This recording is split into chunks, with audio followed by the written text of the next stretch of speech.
E o Antônio vai nos falar hoje sobre o assunto que eu diria que é o assunto da vez, com toda a propriedade, porque foi ele quem formulou as orientações técnicas, tanto do Ministério da Saúde como da Secretaria de Saúde. Então, sem mais delongas, Antônio, a palavra é sua. Tenho certeza que nós vamos aproveitar muito aqui a sua fala. Muito obrigado. Eu que agradeço, professor. Boa noite a todas as pessoas presentes nesse nosso encontro. Agradeço ao professor Jorge nessa atividade também vinculada ao programa de pós-graduação em obstetrícia da Pontifícia Universidade Católica do Rio de Janeiro, mas que também aqui agrega colegas ligados aos territórios de atenção à saúde da Secretaria de Estado de Saúde do Rio de Janeiro. Temos colegas de outros estados que aqui estão conosco. Eu peço permissão para compartilhar os meus slides.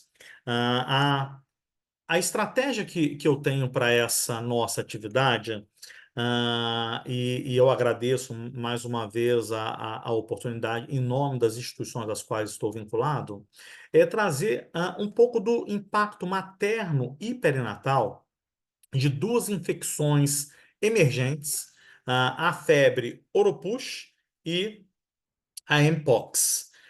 Eu não tenho nenhum conflito de interesse, eu gostaria só de registrar que essa apresentação ela foi feita em conjunto com a equipe do Centro de Inteligência em Saúde, com o CIS-RJ, o CIS da SES para o SUS.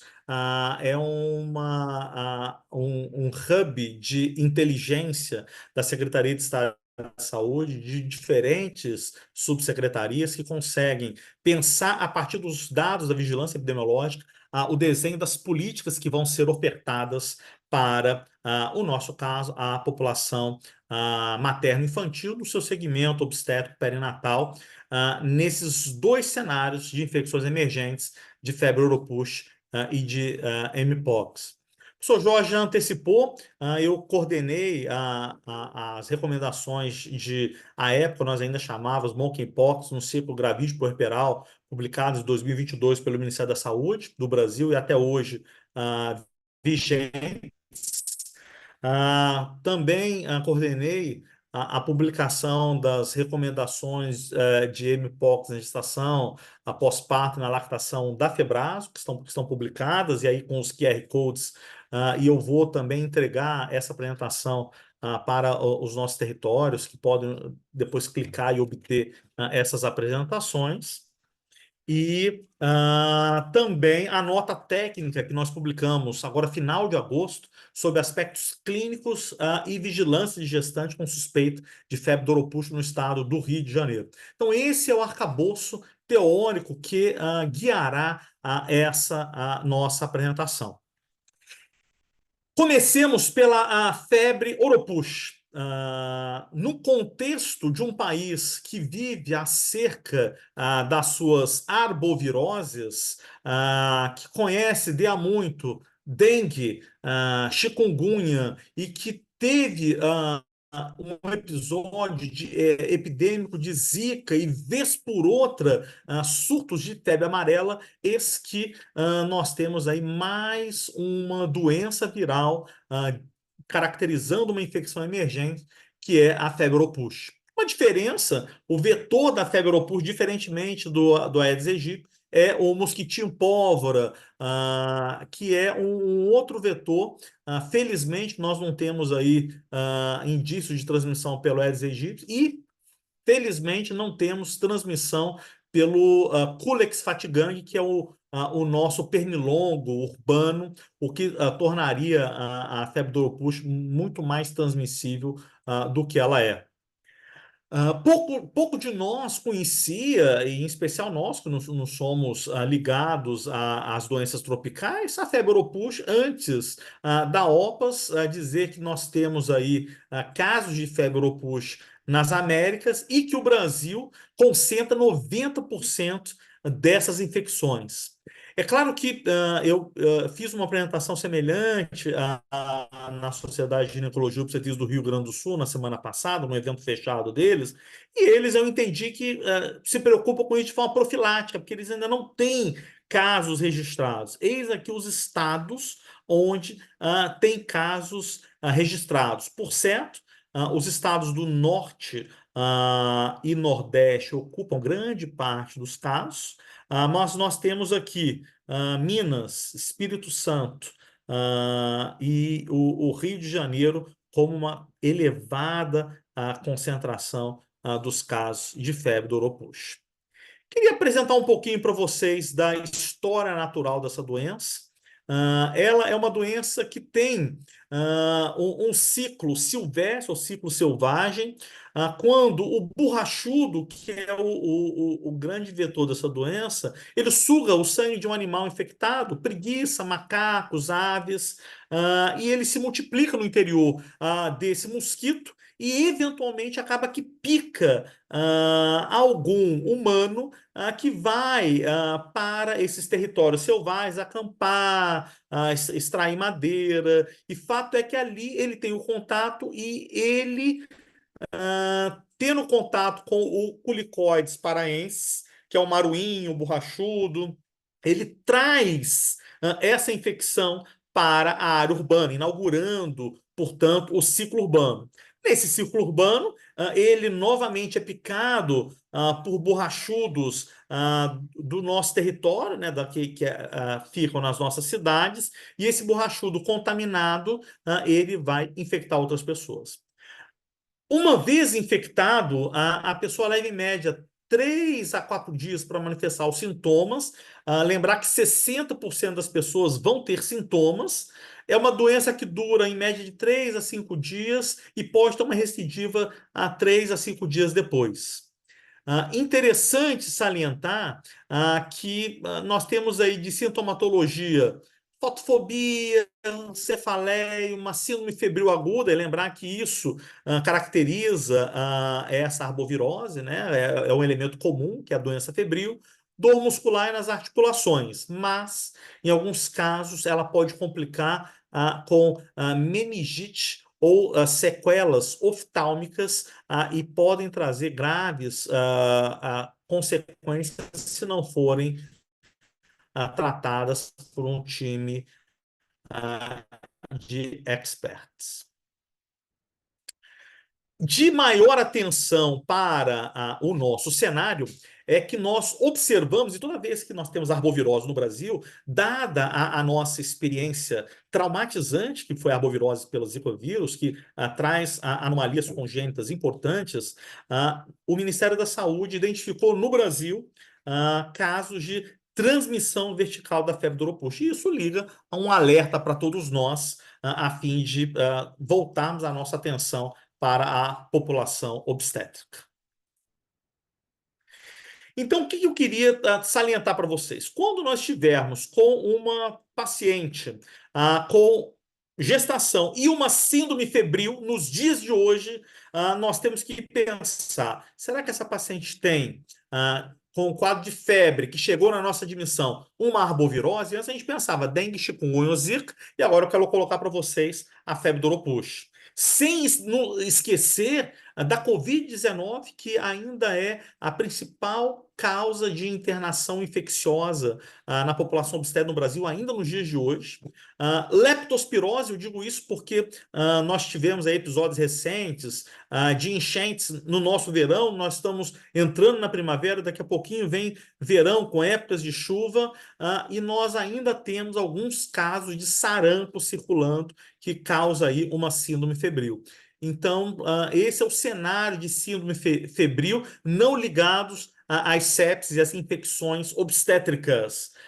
Infecção urinária, coriamnionites, são as causas de síndrome febril não diretamente ligado à obstetrícia.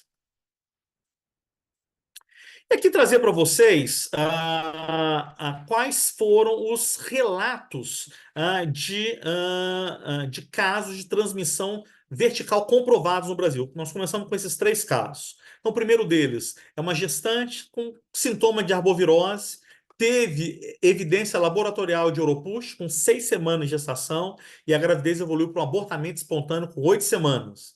Mas a gente não sabe, o estudo não mostrou se o abortamento estava relacionado a alguma doença, alguma anomalia genética, porque não teve nenhum teste feito nos produtos da concepção. A segunda paciente, ela teve Oropus com 30 semanas, ela procurou um atendimento médico 2 semanas após o início da doença, diante de ausência de movimentação fetal. E a gravidez resultou em morte fetal. E o vírus Oropus foi detectado no cérebro, no fígado, no rins, pulmão, coração, baço, fluido cérebro espinhal, bem como na placenta e no cordão umbilical, deixando inequívoca a transmissão vertical, como também a ominosa associação da infecção congênita transplacentária pelo vírus Oropus.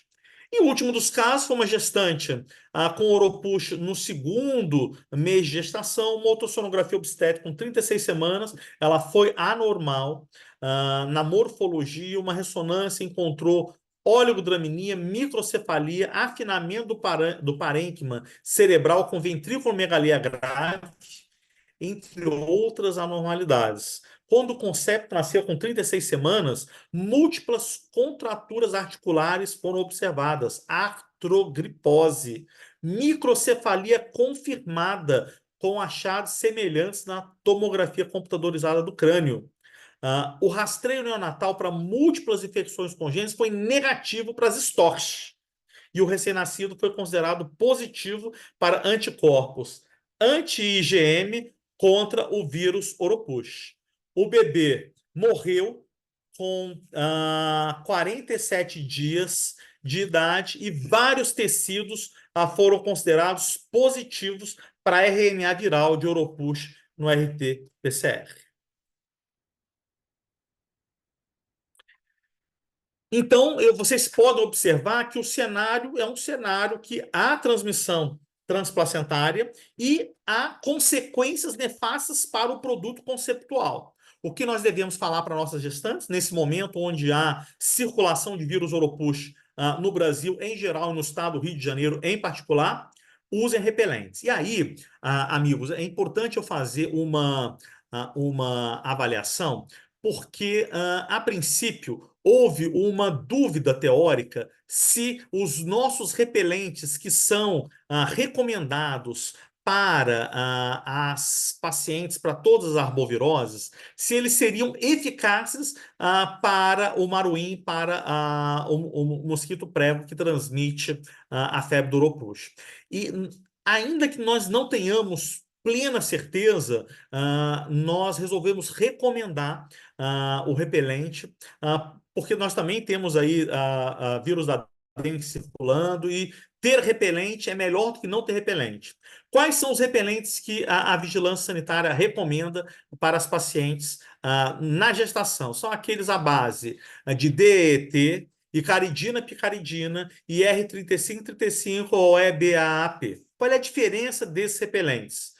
A duração, se ele tem que ser reaplicado a cada 2 horas, a cada 4 horas, a cada 8 horas, ou o preço deles. Quanto mais duradouro o seu efeito, mais caro é o produto. Um outro ponto importante é que reforço que os repelentes naturais à base de óleo de citronela, de capim-limão, óleo de gerânio, eles não têm a comprovação garantida pela vigilância sanitária e não estão recomendados para o uso na gestação. Isso é importante, porque às vezes as nossas grávidas dizem assim, mas eu não quero usar um produto artificial, eu quero usar um produto que seja mais natural, e aí parte para esses produtos que não vale a pena. Um outro ponto que as nossas gestantes às vezes querem usar são esses produtos baseados em ondas eletromagnéticas, aparelhos de vibração. Isso também não tem comprovação para afastar o mosquito prego que transmite a febre do Oropus.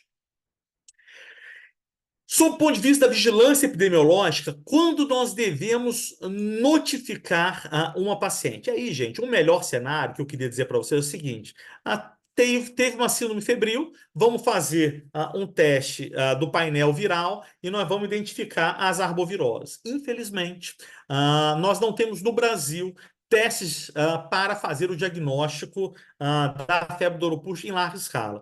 Hoje, para vocês terem ideia, a metodologia para esses testes é chamada metodologia in-house. O que é metodologia in-house? Ainda estão sendo desenvolvidas as melhores técnicas para fazer as culturas, para fazer as avaliações, inclusive de qual primer vai usar para fazer a avaliação do PCR para diagnosticar isso. No estado do Rio de Janeiro, nós temos alguns testes, então por isso que nem sempre nós vamos conseguir notificar apenas os casos que nós temos certeza. Então, saber quando notificar é estratégico.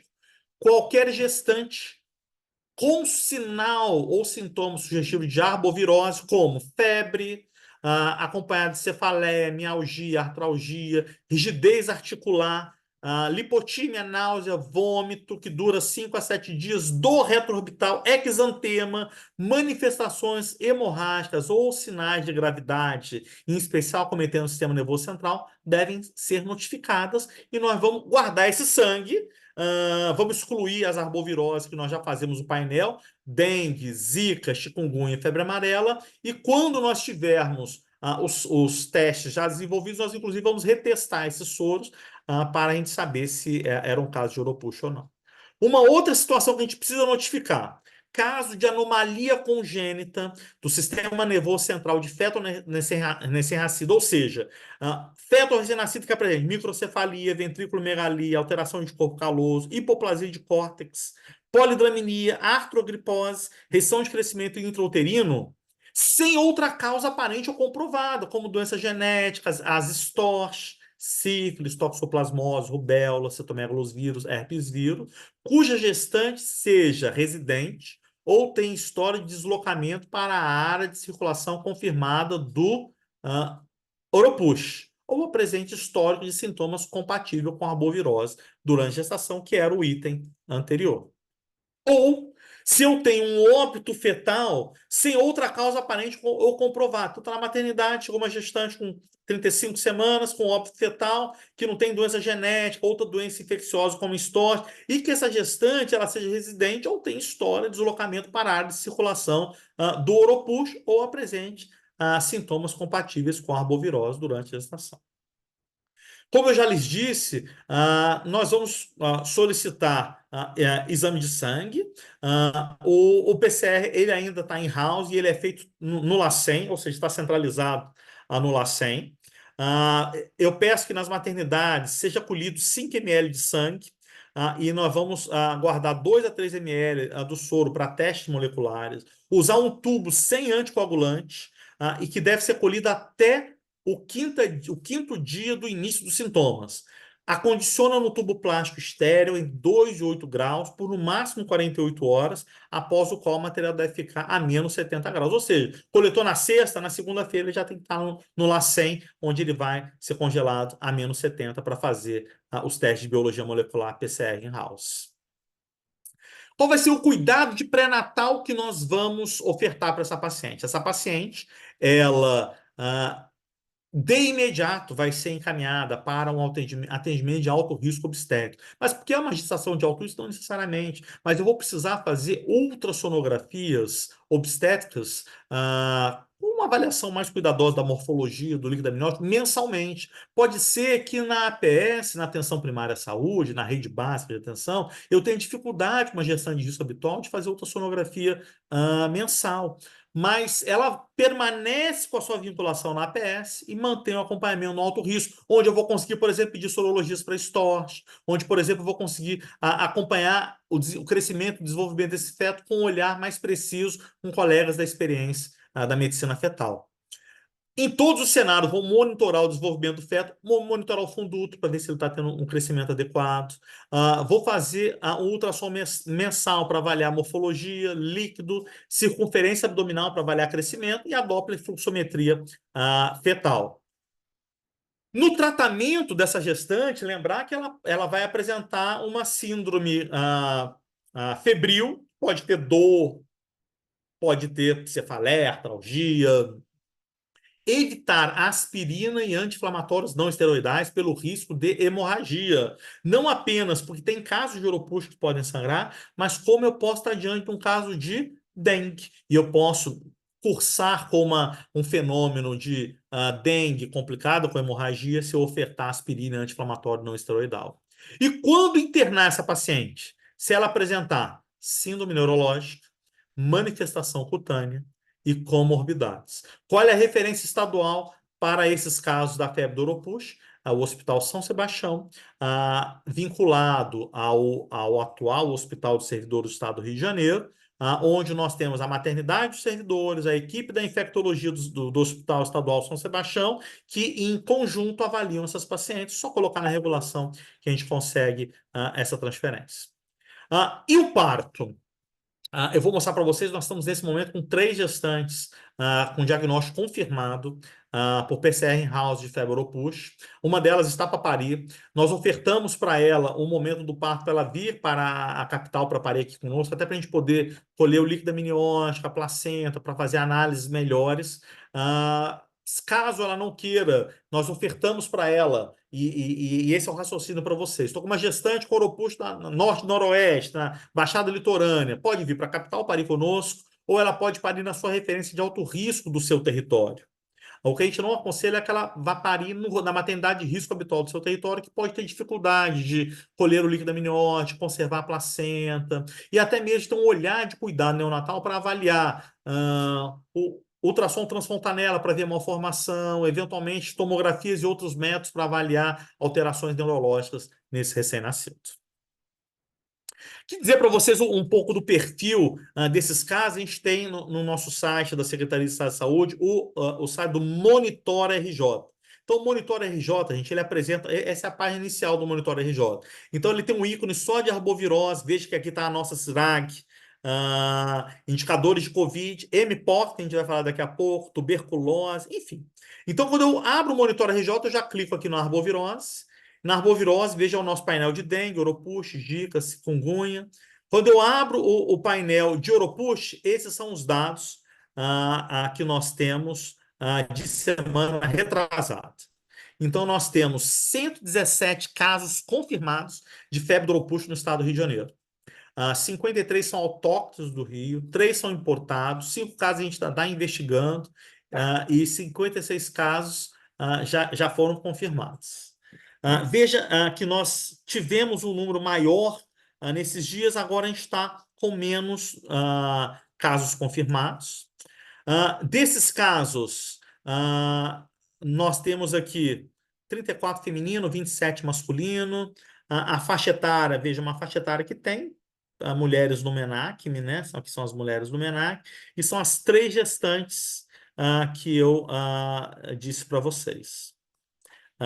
Uma no primeiro trimestre, 2 no segundo trimestre, uma agora já está no terceiro trimestre, já está para parir. Então, esses são os 2 casos que já foram confirmados.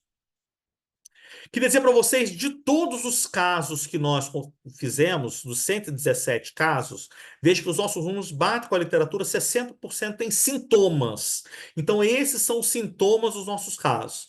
Então, febre, mialgia, cefaleia são os sintomas mais frequentes. Depois nós temos náusea, vômito, artralgia, dor retroorbital, fotofobia, diarreia, exantema.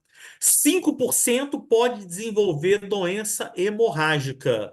E a fatalidade é rara. As 2 primeiras mortes relatadas por febre do oropouche no mundo foram esse ano, no Brasil, em mulheres jovens, não grávidas, sem comorbidade. Aqui, um pouco do cenário da onde eu tenho casos de positividade. Então, eu tenho casos de positividade aqui na região Centro-Sul, um pouquinho na Baía de Ilha Grande, um pouquinho no norte Fluminense, mas veja que está espalhado, que aqui tem um corredor de matas. Esses são os casos confirmados. Ou seja, nós temos vírus circulando no estado do Rio de Janeiro. Vejam vocês, eu tenho... esses são os casos notificados, esses daqui os casos confirmados. Então, hoje eu tenho muitos mais casos que são notificados e poucos casos confirmados, tá? Então, isso me dá a impressão que a positividade está caindo, que eu estou com menos transmissão da febre do Oropouche nesse momento. Meu último dado é de setembro, eu ainda não tenho os dados nem de setembro completo, nem os dados de outubro ainda. Cenário diferente é a Mpox. A Mpox, que foi uma epidemia que nós tivemos em 2022, ela volta à tona no início do segundo semestre, com um novo clado circulante, um clado africano, que chama atenção pela maior ocorrência de transmissibilidade e de letalidade, fazendo com que o Mpox voltasse a ter a nossa atenção epidemiológica, de modo que a OMS volta a declarar a Mpox como uma emergência de saúde pública de importância internacional. O que chama atenção que apenas 10 países concentram mais de 80% dos casos de Mpox no mundo. E qual é o segundo país com o maior número de casos de Mpox do mundo? O Brasil. Ficamos atrás apenas dos Estados Unidos. E veja que mesmo na África, onde começaram grande parte dos casos de Mpox, tem menos casos do que tem no Brasil. Quando a gente fala no Brasil, o cenário está muito mais grave no Sudeste, onde concentram-se 80% de todos os casos de Mpox no Brasil. São Paulo tem metade dos casos de Mpox, Rio de Janeiro, 22% dos casos de Mpox. E nós temos hoje um número de Mpox em 2024 que é próximo, esses dados foram de agosto, que é próximo a todos os números de casos de Mpox de 2023. Ainda não tivemos morte, não temos o clado africano circulando entre nós nesse momento, mas toda atenção precisa ser trazida nesse tema. Queria falar um pouquinho da história dessa doença. Ela é transmitida por um vírus através do contato próximo com pessoas ou com animais. Ainda não se descartou a transmissão de animais. Então, contato próximo entre humanos e de animais com humanos por mordidas, arranhaduras, consumo de carne. E aí nós temos a infecção com um período de incubação um pouco mais longo que o Oropouche, de 5 a 21 dias, até aparecer os primeiros sintomas. O vírus se espalha de forma hematogênica ou linfática, e quando ele acomete os linfonodos, começa a fazer linfonodomegalia e a produção de anticorpos. E na circulação hematogênica vai afetar, em especial, baço, as amígdalas e outros órgãos linfóides. Pode, na sua fase de viremia, afetar pele e órgãos internos, como fígado, intestino, rins, ovários, testículos e o cérebro, podendo causar lesões importantes na córnea, que pode, inclusive, trazer dificuldades na acuidade visual. Dizer para vocês um pouco dos aspectos clínicos, que as lesões de Mpox, a gente não pode mais falar mais de monkeypox, porque na história da doença parece que essa transmissão inicial para os humanos veio através do macaco. Mas hoje em dia nós temos aí roedores, nós temos outros animais que transmitem muito mais do que o macaco. A gente não tem macaco na área urbana. Então, dos animais que podem transmitir isso, faz muito mais sentido outros animais, e por isso a OMS achou melhor retirar a palavra monkey e abreviar para Mpox.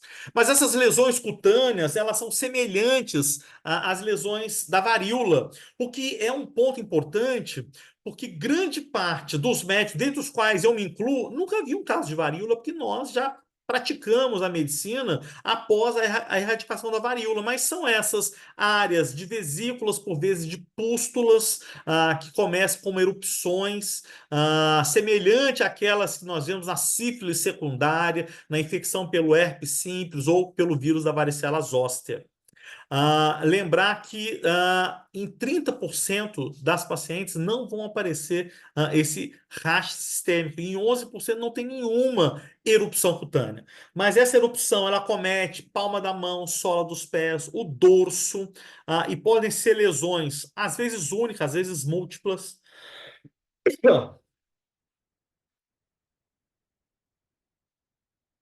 Elas são bem circunscritas, têm bordas elevadas, circinadas, são profundas, podem fazer umbilicação e elas estão normalmente no mesmo tamanho e estágio de desenvolvimento no lugar do corpo. Elas são frequentemente descritas como dolorosa, por vezes acompanhadas de prurido. Obviamente que precisa ser diferenciadas dermatoses específicas da gravidez, como o eritema multiforme da gravidez, como o prurido gestacional, como as pústulas e as placas da gravidez e outras infecções sexualmente transmissíveis, tá? E também num país com uma tal elevada prevalência de sífilis, para ver se não tem a coexistência dessas infecções. As gestantes parecem ter um quadro semelhante às não gestantes, mas devem ser considerados um grupo prioritário para evolução desfavorável. Então, da sintomatologia, erupções, linfonodomegalias, febre, cefaleia, dor no corpo, calafrio e astenia. Como é que nós vamos fazer o diagnóstico, gente? Aqui é importante. Nós devemos nos paramentar para fazer o diagnóstico, que essa é uma doença altamente infectiva. Então, todo mundo lembra das paramentações para fazer a coleta do swab do Covid, é a mesma paramentação. Então, nós temos dois tipos de lesão. Eu queria que vocês imaginassem aquelas lesões da pústula, que tem a pústulazinha. Então, você vai pegar um meio de cultura e você vai colocar um swab e você vai fazer esse movimento redondinho e coloca dentro daquele swab estéreo.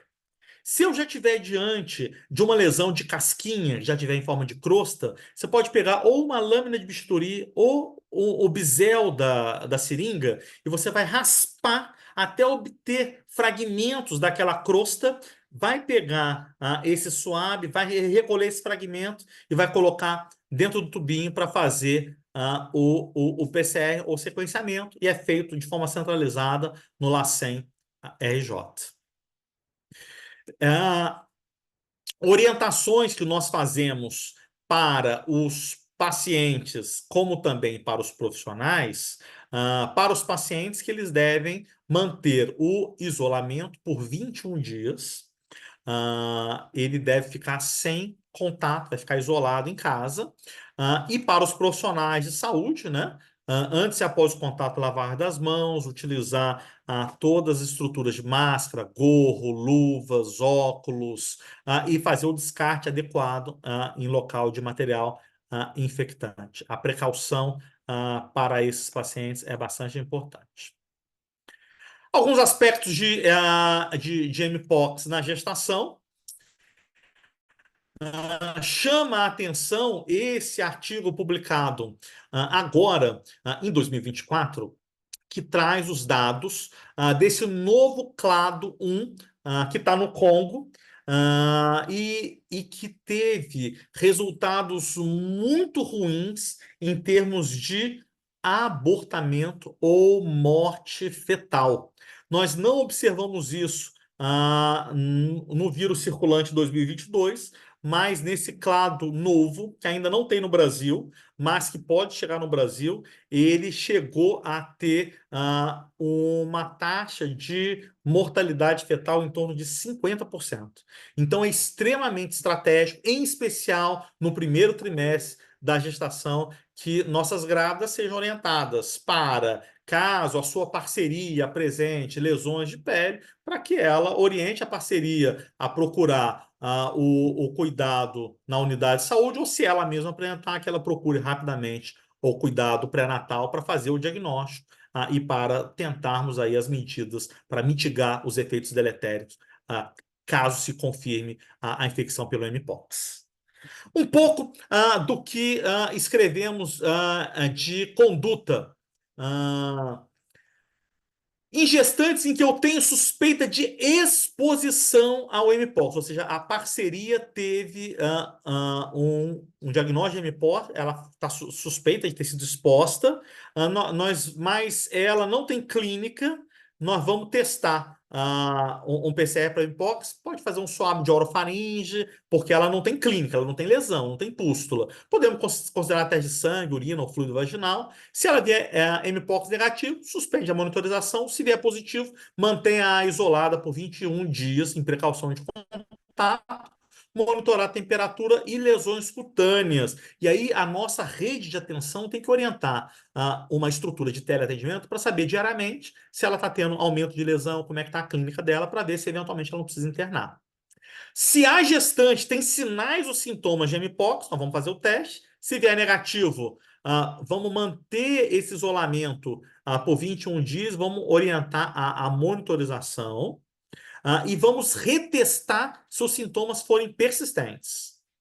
Ou se ela tiver um diagnóstico de mpox positivo, como ela tem sintomas, nós vamos indicar a hospitalização para casos moderados, graves e críticos. Quem são esses casos?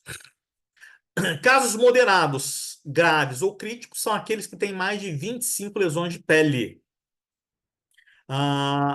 Ou se ela tiver febre mantida, ou se ela tiver alteração da frequência cardíaca ou da pressão arterial, ela pode precisar de internação. O tratamento para as gestantes com mpox, como é uma doença autolimitada, vamos muitas das vezes monitorar, mesmo aquelas pacientes que são internadas, a gente pode às vezes só monitorar, mas se eu estou diante de uma paciente com clínica, vou usar os analgésicos, antipiréticos habituais, piroma, paracetamol, evitando ácido acetil salicílico, anti-inflamatórios não esteroidais. Quando eu tenho sinal, às vezes essas lesões elas ficam confluentes e elas fazem infecção secundária. Se eu tenho a lesão cutânea com infecção secundária, eu preciso utilizar antibiótico, habitualmente amoxicilina sistêmica, e se eu tenho lesão oftalmológica, cloranfenicol ocular. Mas algumas pacientes, em cerca de 5% delas, ela tem um tal comprometimento clínico que elas vão precisar de antiviral. Não temos um antiviral específico para o mpox. Nós temos mpox na gestação e nós temos aí 3 antivirais que são utilizados para os adultos, que é o tecovirimat, o cidofovir e o brincidofovir. Habitualmente temos usado mais o tecovirimat, que tem sido mais largamente utilizado na população obstétrica. Quais são os critérios para usar o antiviral na mpox? Paciente com lesão ocular, ou que está internado com laboratório positivo, mas que está com forma grave, apresentando uma ou mais das seguintes manifestações clínicas: encefalite, pneumonite, mais de 250 erupções. Para internar, mais de 25 é suficiente. Para começar o antiviral, mais de 250. Uma lesão extensa mucosa oral que limita a hidratação, a alimentação, ou uma lesão extensa mucosa anal ou retal, evoluindo com um quadro hemorrágico ou infeccioso secundário à ulceração. Então, aqui, relembrando alguns outros sinais de gravidade que exigem a internação hospitalar: sepse, erupção cutânea múltipla, lesão extensa em mucosa oral, lesão extensa em mucosa anal retal, rebaixamento do nível de consciência ou confusão mental, espinéia aguda, linfonodomegalia cervical com disfagia, desidratação, lesões cutâneas coalescentes que afetam mais de 10% da superfície corporal, ou quando eu tenho mais de 100 lesões de uma população geral, ou 25 para a nossa população obstétrica.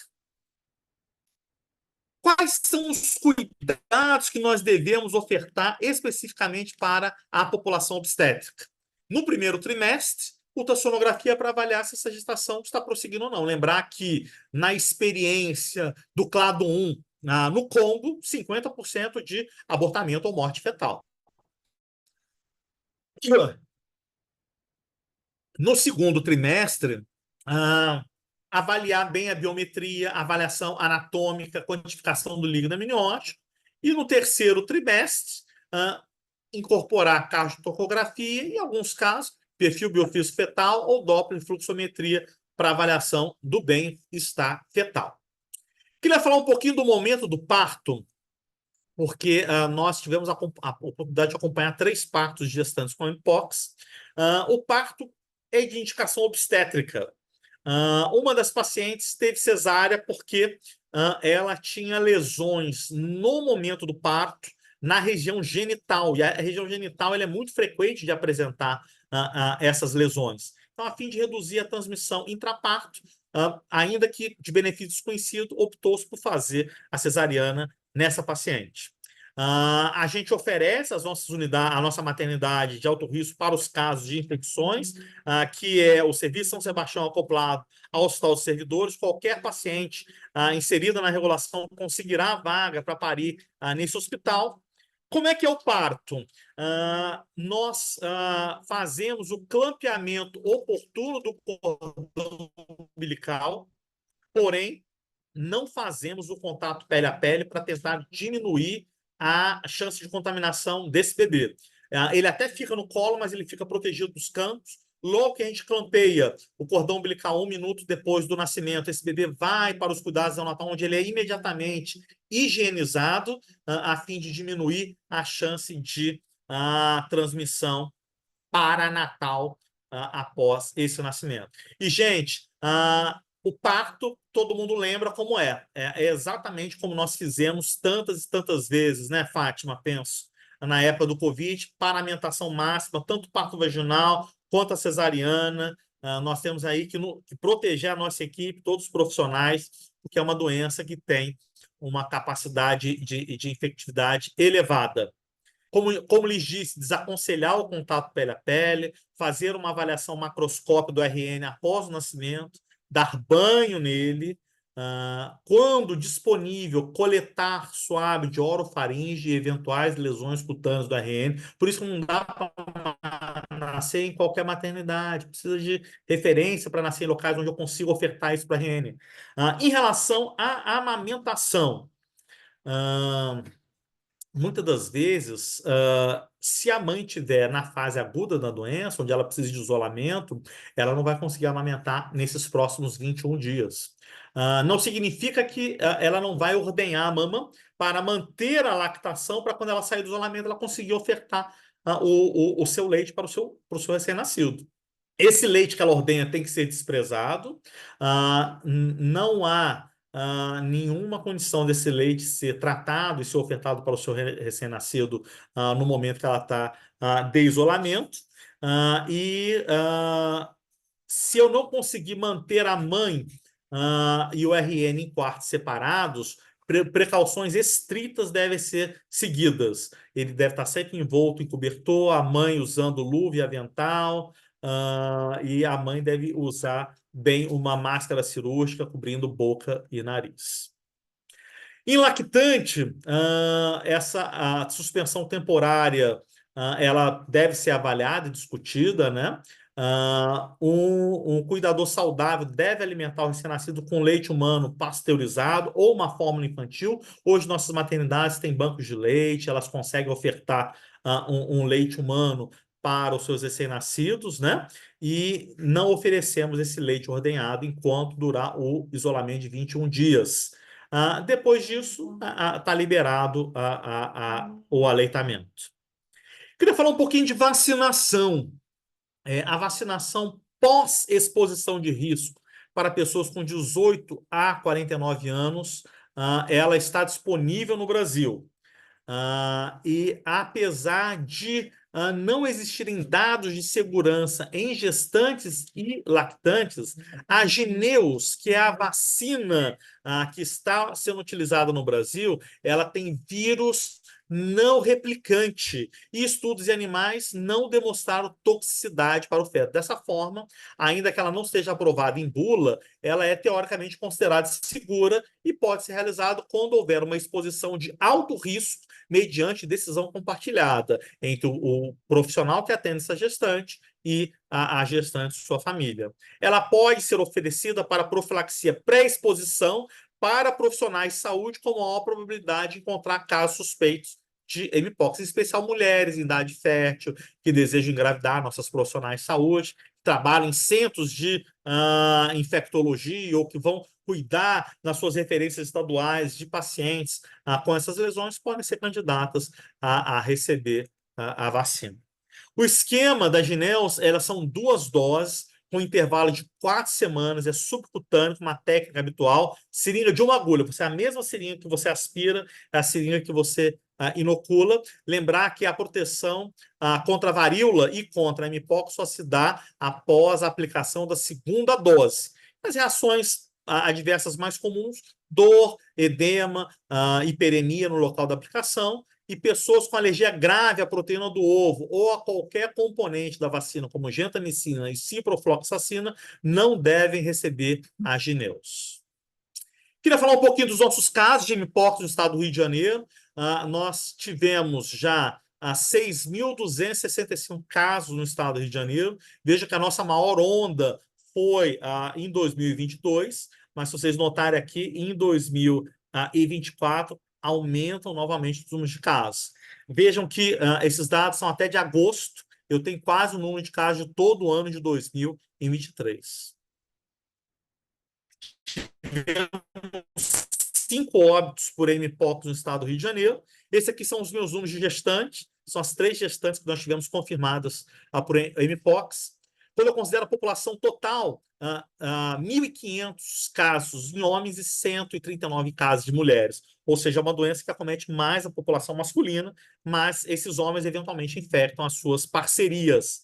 Vejam que são pessoas jovens em idade reprodutiva. O que sentem essas pessoas baseado na nossa inteligência epidemiológica? Então, grande parte, 80%, tem lesões de pele, lesão em região gênito-anal, febre, linfadenopatia, acompanhada de cefaleia, astenia, dor na garganta, mialgia e calafrios. Mas veja, lesão de pele, em especial na região genital anal, acompanhada de febre, linfadenopatia, cefaleia e astenia, são os elementos clínicos mais importantes. Aqui um pouco dos números epidemiológicos do ano de 2024, só para vocês verem, enquanto que a febre do uropuxo, como eu lhes mostrei há pouco, aumentava o número de casos e agora caía, a mpox ela estava mais baixa e agora, mais recente, ela está subindo, mostrando que é oportuna reuniões como essa, viu, professor Jorge? Para ajudar na qualificação, no treinamento, em salientar a importância desse tema para as regiões sanitárias do estado do Rio de Janeiro, porque quem tiver a observação atenta poderá se deparar com esses casos, uma vez que eles estão elevados nesse momento epidemiológico. Uma informação final, também da nossa inteligência epidemiológica, grande parte dos pacientes, 74%, eles têm uma orientação homossexual, e 9% bissexual, 11% heterossexuais. E quando a gente olha aqui o desenho do estado do Rio de Janeiro, eu vejo que grande parte dos casos eles estão concentrados na região metropolitana 1 e 2 do estado do Rio de Janeiro, ou seja, na capital, na Baixada Fluminense, Niterói, São Gonçalo e arredores. Eu queria terminar dizendo assim, os colegas que me conhecem sabem que eu gosto de estudar mola. Oxalá eu só estivesse falando sobre mola. E que desafio é para mim conhecer uma doença que eu nunca tinha ouvido falar, como era o Mpox, como era a febre do Oropouche, adentrar nesse universo que são essas doenças, aprender sobre elas, receber os casos, conhecer os casos, escrever os protocolos de diagnóstico e de tratamento dessas doenças. O futuro é algo que me assusta e eu fico pensando assim, qual será a próxima doença que eu vou ter que aprender, porque nunca houvera conhecido e ter que me deparar com ela, saindo da minha zona de conforto, que é ficar tratando as minhas pacientes com doença trofoblasta gestacional. Oxalá eu cuide só das nossas pacientes com mola e que o futuro não nos reserve mais nenhum outro desses desafios. Mas se assim o for, aqui estaremos pelo bem de nossas mulheres. Queria, por fim, agradecer a honrosa oportunidade de estar aqui e, nesses minutos finais, ficar à disposição dos eventuais questionamentos das senhoras e dos senhores. Muito obrigado, viu, professor? Nós que agradecemos, Antônio. Foi uma apresentação excepcional e a palavra está franqueada aos participantes. Quem quiser falar ou pelo chat, eu reproduzo, ou então diretamente é só abrir o microfone.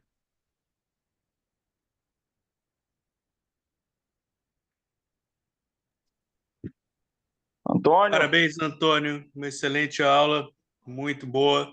Eu, como infectologista aqui na maternidade escola, só posso agradecer trabalhar com um grupo tão seleto assim, que dá aulas ótimas e me poupa muito trabalho aqui sempre. Muito obrigado. Eu que agradeço, Marcelo, é uma satisfação. São os nossos colegas da maternidade escola, né, professor? São sempre bem-vindos às nossas sessões aqui. Nós estamos sempre à disposição dos colegas. Obrigado, Marcelo. Obrigado, Marcelo. Você sempre prestigiou as outras sessões e fico feliz aí que esteja começando a participar dessa nova sessão. Boa noite. Alô, Fatumata. Sim. Boa noite, professor Jorge. Boa noite a todos. Primeiro, eu gostaria de dizer que a escolha dos dois temas é de extrema importância, a atualização desses temas, sobretudo para nós que somos oriundos e profissionais em países africanos. Então, é de extrema importância para nós atualizar sobre esses temas. No entanto, professor Antônio, eu gostaria de perguntar sobre Mpox, se tem algum relato ou evidência de transmissão vertical que pudesse causar uma doença congênita. A resposta é sim. Nós temos uma publicação na Viruses desse ano, de agosto desse ano, com a evidência de um novo clado que ainda não está circulando no Brasil, clado 1, que dá 50% de letalidade fetal, quer por abortamento, quer por morte fetal intraútero. Então, a transmissão vertical, sim, e esse novo clado é especialmente nefando, de modo que todas as estratégias de precaução devem ser tomadas a fim de minorar as possibilidades de transmissão na gestação e, com isso, o movimento transplacentário do Mpox para o compartimento fetal. Obrigada. Ainda sobre a Mpox, sabemos de que uma das complicações que pode causar é a prematuridade. Em caso de prematuridade, teria alguma contraindicação ao uso de corticoide? Não, nenhuma contraindicação ao uso de corticoide. A conduta obstétrica ela fica mantida e nós vamos atuar ali conforme a conduta obstétrica. Nenhuma alteração na conduta. É Doutora só... Fátima. Sim, professor. Não, Fatumata, conclui que temos aí uma lista aí de perguntas. Certo, mas por enquanto eu vou parar por aqui, porque as outras perguntas que eu tinha já foram esclarecidas ao longo da apresentação. Muito obrigada Ótimo, e boa Fatumata. noite a todos. Obrigado pela sua participação, fico muito feliz com ela. Fátima levantou a mão, por favor. Boa noite a todos. Antônio, sempre maravilhoso aí nas suas aulas. Antônio, você se recorda no manual do Ministério que a gente tem um quadro que nos diferencia todas as arboviroses, que vinha diferenciando a dengue, da chikungunya, da zika, falando sobre os sintomas, né, do que é mais frequente. Você acabou apresentando para a gente mais duas, né? Eu estou entendendo que a gente vai ter que melhorar aquele quadro de 3, viraram 4. E aí eu fico muito confusa com a febre oropústica, qual seria o sintoma, se existe algum que me fizesse pensar logo na febre oropústica, como eu tenho no mpox, as lesões de pele, a artralgia da chikungunya, a mialgia, a astenia profunda da dengue. Tem alguma coisa na oropústica que possa me sinalizar com uma brevidade maior? Porque, para mim, Então, ela é muito excelente. inespecífica, né? É. Ela é muito Então, excelente a inespecífica. pergunta, excelente. E aí, como a gente está dialogando com os outros campos do saber, o que eu posso te dizer agora? A resposta a que você quer é não, mas eu vou te dar aquilo que você deseja. Como está o meu nível de transmissão, de circulação de dengue vírus nesse momento no estado do Rio de Janeiro? Está baixo. Como está a minha circulação de Zika? Não tem. Como está a minha circulação de chikungunya? Está baixíssima. O que está alto nesse momento? Febre do oropus.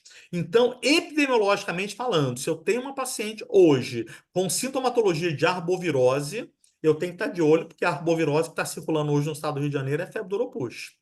Então, eu vou observar e vou coletar o sangue. Hoje, o painel que eu tenho para fazer de oropus é um painel de exclusão. Eu vou fazer as arboviroses que eu tenho, dengue, zika, chikungunya, ainda faço febre amarela. Se vier tudo negativo, mais um motivo para eu ficar, gente, será que isso não é oropus? E aí esse sangue vai ficar reservadinho depois que quando a gente receber... A gente recebeu 900 testes no estado do Rio de Janeiro para fazer Oropush. Temos alguns municípios que têm uma maior ocorrência, Piraí está com ocorrência maior, Angra tem alguns casos. Então, nós estamos dando prevalência para os contatos nesses territórios e nesse momento que circula é Oropush. É claro que está circulando dengue, ainda está circulando dengue, é o grande diagnóstico diferencial. Mas hoje, se chega uma gestante com síndrome febril, com artralgia, eu não vou nem pensar na artralgia da chikungunya, eu vou pensar na artralgia, na dor retroorbital, na febre, na astenia, na cefaleia, na náusea, eu vou pensar em oropus. Então, epidemiologia também é um elemento para raciocínio clínico e nesse momento é o que tem para hoje. Obrigada. Obrigado pela sua presença também, Fátima, que muito nos honra aqui nessa sessão. Temos aí inscritos para comentar ou perguntar o Márcio Elias e depois o Sidney. Perfeito. Boa tarde, professor Antônio Braga. Impecável apresentação e honra muito ter um colega como o senhor aí, podendo fazer uma explanação de uma área, né, podendo ser um certo desconforto para nós, geós, né? Simplesmente eu gostaria de estar no Rio de Janeiro para poder deixar meus pacientes um pouco mais tranquilos, né? A minha pergunta, eu vi que a faixa etária da prevalência é na faixa da parte de gestação, né, das mulheres férteis. Vejo que o senhor mostrou que tem alguns produtos que nós podemos usar para prevenção. Eu vejo com relação à prevenção, nós já vimos que a fatalidade é alta da parte fetal. Uso contínuo de picaridina, podemos dizer assim, que eu vi que é um dos fármacos mais seguros que a gente usa desde a época, né, de Zika e chikungunya. Existe algum estudo para dar um pouco de segurança para nós, obstetras, orientarmos para se usar a cada 6 horas, 8 horas, ou pelo menos 2 vezes ao dia, primeiro, segundo, terceiro trimestre, e puerpério, de usar esses repelentes? E também uma segunda pergunta só na complementação. Por que mais homossexuais com relação a heterossexuais são acometidos por isso? Achei incrível essa leitura, né, da Secretaria de Saúde do Rio de Janeiro. Mais uma vez, é uma honra, parabéns, muito obrigado. Obrigado, Tomás, obstetra da Maternidade São Luís Star de São Paulo, uma honra estar com vocês aqui. Tem estudos, a Agência Nacional de Vigilância Sanitária liberou a icaridina, por exemplo, picaridina e IR-35 para usar durante toda a gravidez, desde o começo até depois. Faltou eu dizer uma coisa importante, que é diferentemente da dengue, que o mosquito pica de dia, o maruim, que é o da Oropus, ele se alimenta à noite, ele pica à noite. Então, para as nossas pacientes nesse momento, vale a pena colocar mosquiteiro na cama.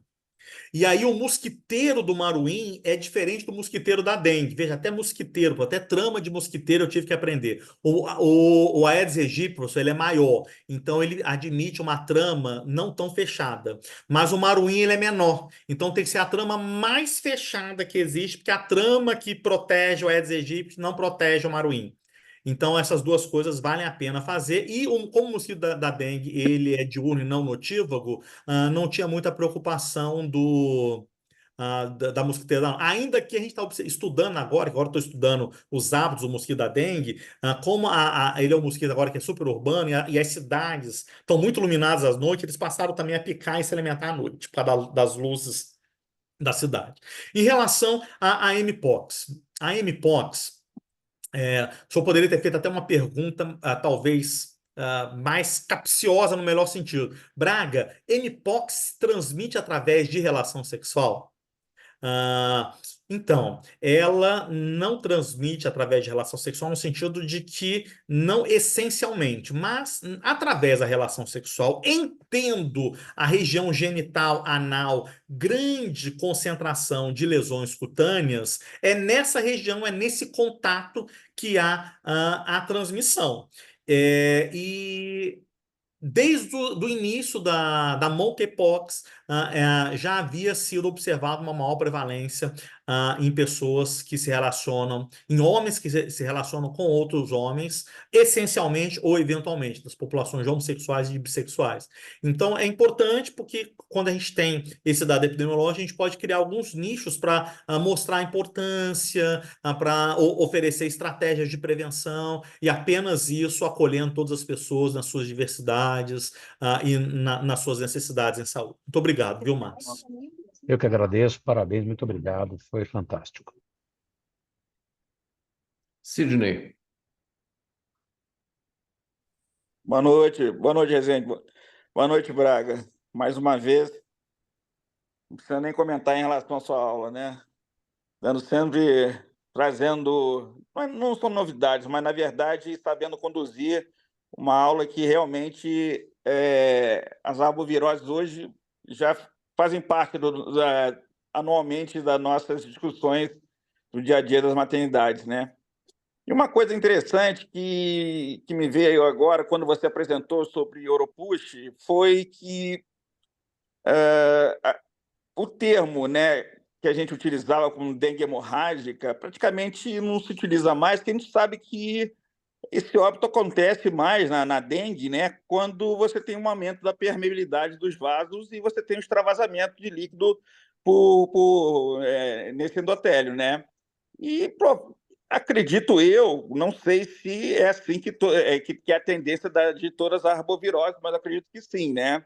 E você citou alguma coisa relacionada a sangramento mais comum. Claro que pode ter sangramento também com plaquetopenia, né? Mas alguma coisa diferente em relação a dengue ou mais ou menos deve seguir o mesmo ciclo da doença? Obrigado, Sidney. Você é muito gentil. Mais ou menos o mesmo ciclo. Nós só tivemos 2 óbitos por febre oropouche no mundo. Os 2 óbitos de mulheres, os 2 óbitos no Brasil, os 2 óbitos em 2024. Então, a gente ainda está aprendendo. A gente não teve nenhum óbito no Rio de Janeiro. Os nossos casos graves de febre do oropouche foram ligados a acometimento neurológico, paciente com irritabilidade meningia, aí ficou conduta conservadora, absolutamente conservadora, e não há muito o que fazer, né? Não temos vacina para Oropouche, para Mpox a gente tem aí uma vacina, a gente tem uma imunoglobulina, mas nenhuma delas bem testadas na gestação, sempre um desafio para todos nós, né? Mas 2 óbitos por Oropouche no mundo e os 2 deles no Brasil, ou seja. Tá bom, Braga, obrigado. Parabéns. Obrigado, querido. Obrigado por estar aqui conosco, Sidney. E temos aqui iPad de Regis.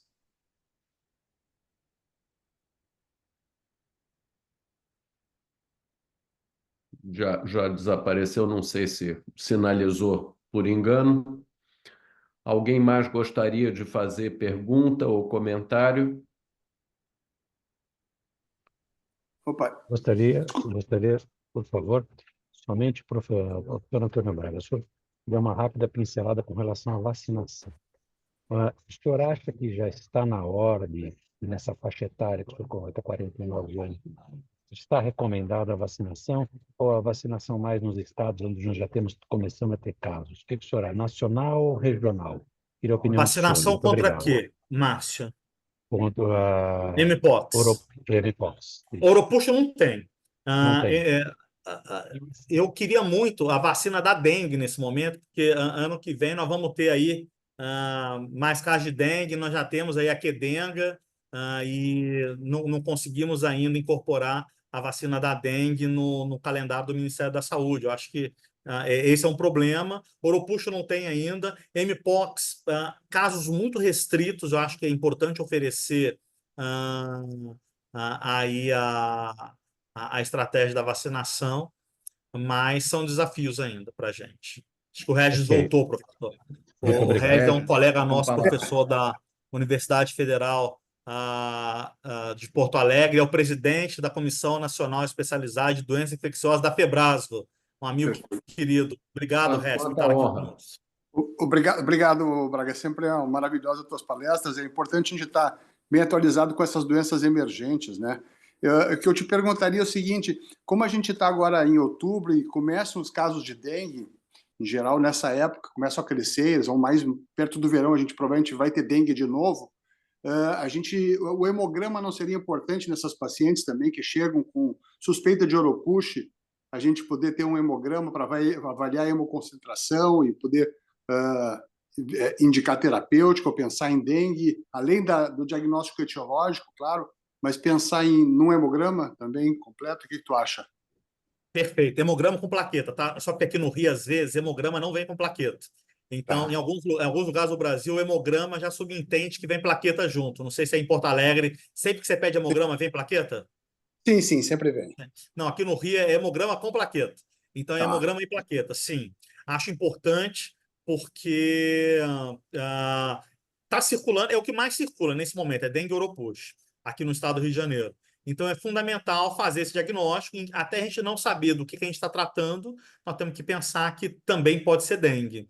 Então, cuidar como se dengue fosse, notificar como se dengue fosse. Aqui a gente consegue testar bem, a gente tem bastante teste para fazer dengue, a avaliação de dengue, e os testes chegam rápido para a gente vai acompanhando as nossas pacientes de dengue aí no manual. Você coordenou o manual pela FEBRAS, e o Ministério da Saúde adota o manual que nós fizemos as nossas mãos, né? E que ainda hoje é o manual que está valendo, porque o Ministério da Saúde incorporou o nosso manual da FEBRASO para o cuidado da dengue na gestação parto puerpério. Parabéns aí pelo seu trabalho, pela sua liderança, meu amigo. Obrigado pela resposta, Braga. Um abraço, hein? Obrigado. Muito obrigado, professor, pela sua participação. Essa sessão fica muito engrandecida com a abrangência que percebi teve hoje com colegas de diversos outros locais, além do nosso Rio de Janeiro. Não sei se Márcio ainda quer fazer alguma pergunta. Não. Então, Antônio, eu queria... Alguém? Não sei. Queria agradecer novamente. Eu sou suspeito porque estou aí no seu fã-clube e você, dileto amigo, colaborador, está conosco aí em toda a nossa produção, né, que vai desde as publicações da maior importância e para mim, especialmente, os tratados, os nossos livros de obstetrícia, tanto o Resende Grande como o Resendinho, que tenho aí ao seu lado a alegria de estar à frente nessas publicações. Professor, o Então, Resendinho não tem Oropuxi, professor. pois é, então eu já te pedi, nós temos essa oportunidade de colocar online o conteúdo das situações que vão aparecendo. O livro, como todos sabem, tem que ficar pronto meses antes de estar editado e nas prateleiras, mas hoje existe essa possibilidade de nós termos diversos temas online com acesso fácil e de atualização permanente. Então, fica aqui o pedido para que você já coloque esse lindo material para os nossos leitores. Convido a todos na próxima semana, já temos aqui uma programação feita que eu divulgarei nas redes sociais, de toda forma já antecipo, será sobre manejo do diabetes gestacional, apresentado por uma colaboradora nossa, que é a doutora Juliana, da Maternidade Maria Amélia Buarque de Holanda. Então, uma boa noite, mais uma vez, muito obrigado a todos pela presença e, Antônio, especialmente a você, foi um sucesso essa nossa inauguração aberta aí para os colegas de todos os lugares. Um abraço, boa noite, gente. Obrigado, Boa noite, muito obrigado. Grande abraço para vocês. Obrigado. Boa noite, professor.